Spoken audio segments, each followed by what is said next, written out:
Ļoti svarīgi, ko mēs parasti iesakām, un tas noteikti visiem ir jāzina, ka jumts tāpat kā jebkura cita lieta, viņai ir sava montāžas instrukcija, ne tikai montāžas instrukcija, bet arī uzglabāšanas instrukcija.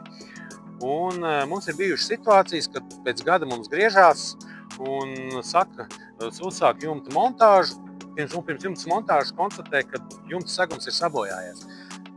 Te nav nekāda sakara, varbūt tās gribās teikt, kad ar to, cik tas jumts ir bijis slikts, bet šī ir pati svarīgākā lieta, ka aizvestais jumta segums ir pareizi jāuzglabā.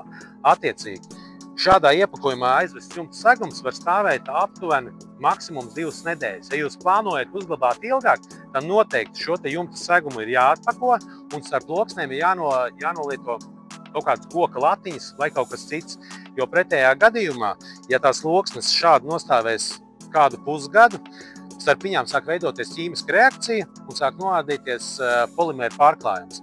Un tas šī situācijā, protams, garantiju neviens ražotājs par šo nenes. Tādēļ atcerieties, maksimums 2 nedēļas. Ja jūs tomēr kaut kas ir noticis un jumta segums